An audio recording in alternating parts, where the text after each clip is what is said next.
Plus c'est gros et visiblement, moins ça se voit.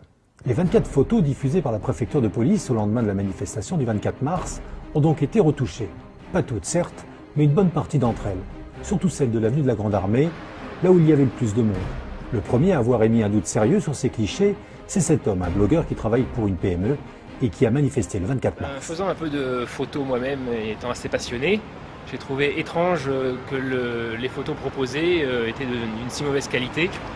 Enfin, les photos du film proposé de si mauvaise qualité. Et donc j'ai voulu en savoir un peu plus et j'ai commencé à regarder un petit peu ce qui était derrière. Et derrière, beaucoup de flou, des images de très mauvaise qualité censées offrir la preuve d'un comptage réaliste. Voici l'hélicoptère qui a filmé les manifestants. Sur son patin droit, la caméra HD capable de lire une plaque d'immatriculation à 1000 mètres. Cette caméra, la voilà. Que s'est-il donc passé au retour de la mission de surveillance? Hypothèse avancée. La préfecture a d'abord dégradé le film dans son ensemble en le mettant dans une définition extrêmement faible et d'ailleurs dans un format inconnu. Le format n'était pas connu, lequel? Format de mémoire, c'est 750 par 504. Vous pourrez chercher partout, il n'y a pas une caméra vidéo qui fournit un film de cette définition-là.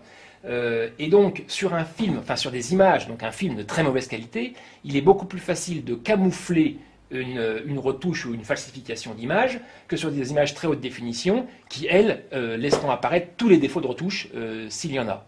Le résultat est sans appel. À vouloir trop gommer, on supprime des détails qui apparemment n'ont pas échappé à l'apprenti détective. D'abord, on voit toujours la même bouillie sur les côtés de la Grande Armée, donc les contre-allées ici et ici qui sont bordées encore une fois de 2 rangées d'arbres de chaque côté. Mais là, ils ont dû aller un petit peu vite parce qu'on se rend compte que le passage piéton qui est ici et ici, si ici on peut considérer qu'il est un petit peu caché par des arbres, ici il devrait être parfaitement présent, d'ailleurs on le voit, on le devine ici, sauf qu'il est complètement dégradé en termes de qualité, on ne distingue plus les lignes les unes des autres. Étape du recomptage, les images aériennes. Au lendemain de la manifestation, il y a bien eu une conférence de presse. Aucune question sur l'étonnante qualité des images. Certaines centaines de mètres où il n'y a absolument aucun manifestant. Là c'est le premier mensonge. Il y a des endroits, parfois dans certaines centaines de mètres, où il n'y a absolument aucun manifestant. Car à cet endroit, en réalité, il y a une rangée d'arbres sans feuillage, transformée en patinoire, emportant sans doute avec elle quelques manifestants. Deuxième curiosité, la différence de qualité entre des images pourtant issues d'un même film. J'avais moi-même fait une petite étude entre Neuilly et Grande Armée, et j'avais détecté que les images de Neuilly n'étaient probablement pas retouchées du tout, puisque, encore une fois, fin de cortège, et à Neuilly, on distingue très bien les marquages au sol, les voitures garées, les silhouettes des gens qui défilent. On prend maintenant la même image de l'avenue de la Grande Armée, faite par la même caméra vidéo. On constate que la même image est beaucoup plus pixelisée ici que ici.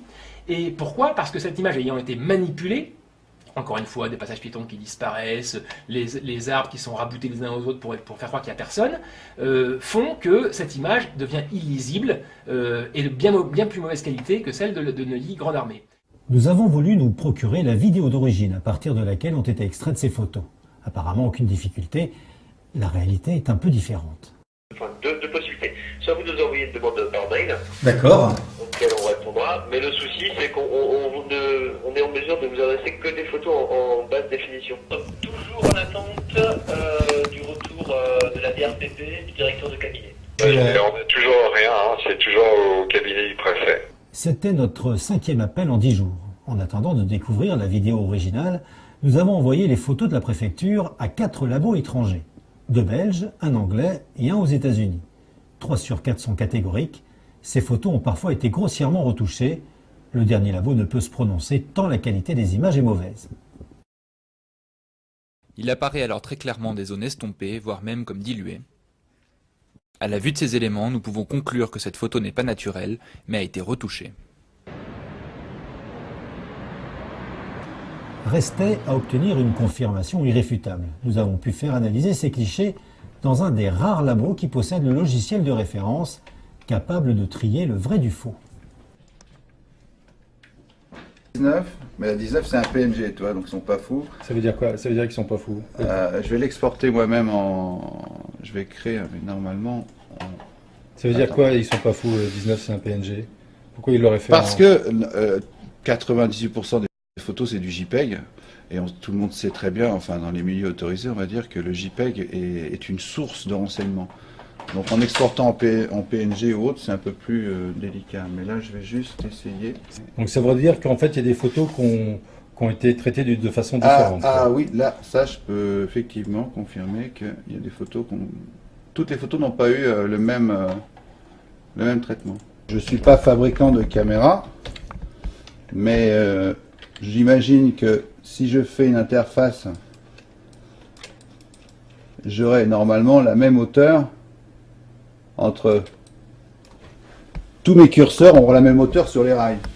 Donc là, on peut voir que le curseur qui était visiblement trafiqué en haut n'est pas le même que le curseur du bas. Hein, puis la barre non plus n'est pas la même. Donc visiblement, cette barre-là a été rajoutée. Ici. Et dans quel but? Ah ben c'est qu'on a enlevé quelque chose. En tout cas, c'est pas un fichier qui sort directement de la caméra. Ça, c'est certain. Deuxième chose, on peut regarder que le N ici qui subit la même dégradation visiblement, quant à lui, son détourage il est propre. On va l'agrandir au maximum. Voilà. Voici une preuve flagrante de détourage. Cette lettre ne peut être enlevée du fichier source. On constate qu'elle est entourée de 4 pixels d'une certaine qualité. Mais tout autour et d'une façon uniforme, l'image montre une qualité d'un niveau nettement inférieur. On aurait conservé le N, avec visiblement l'échantillonnage qui est en dessous, mais c'est parti ici, ici, ici. Ils ne sont pas les mêmes que là. Donc visiblement là, on a quand même des parties qui sont très fortement dégradées, voire gommées. Alors là, c'est intéressant. Là, visiblement, bon, on a 3 zones qui ont été traitées, qui correspondent à ici, ici et ici. Ça, là, je crois qu'on a affaire à un petit truc sympa. Là, j'analyse la structure de construction. La structure de construction, on va dire, pour résumer, la structure, la grille des pixels. On voit très bien que là, même si ça n'a rien à voir avec la teinte ou la couleur, là, il n'y a plus de structure, là, ici. Il n'y en a plus là, et il n'y en a plus là. Et là, on voit que ça correspond quand même, comme par hasard, des espèces de taches qui sont par là, quoi. Quand tu dis waouh, ça veut dire quoi? Ça veut dire que visiblement on aurait utilisé un outil du type fluidité pour moirer ou pour, c'est-à-dire qu'on n'a pas rajouté des choses, mais on n'a pas gommé des choses, mais on les a rendues, on les a tellement mélangées qu'ils apparaissent plus. Ça a été ce qu'on appelle fortement débruité là. Ça, c'est les zones de débruitage qui correspondent à nos petites taches là. À la bouillie, quoi. La bouillie, voilà. Donc ça, c'est clair que c'est pas une photo qui sort directement de l'image. C'est clair que c'est pas une photo qui sort directement d'une capture d'écran de caméra, de lecture de flux de caméra. C'est quelque chose qui est passé entre les deux dans des outils. Ça, c'est là, oui. Alors ça, c'est la signature capteur. Donc en gros, hein, c'est la signature capteur. Ça nous permet de dire, en toute logique, lorsqu'on fait une image est faite avec le même capteur. Ça veut dire que la caméra, elle capte, elle saisit tout son truc, elle fait son analyse, elle nous voit une image. Bon. Donc, ça veut dire que le même capteur donne le même signal. Sa signature est la même sur toute l'image. On est d'accord? Donc, quand je fais une analyse, là, j'ai pris la partie ici, au-dessus des bâtiments, j'ai une signature capteur comme ça.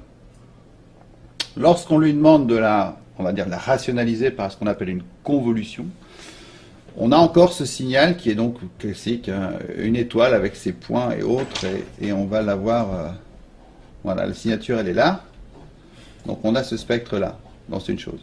Normalement je devrais le retrouver ailleurs dans l'image. Maintenant je vais aller chercher vite fait une petite, analyser la partie donc sur laquelle on travaille, dans le sens où on trouve qu'il a été débruité et autres. Qu'est-ce que je trouve?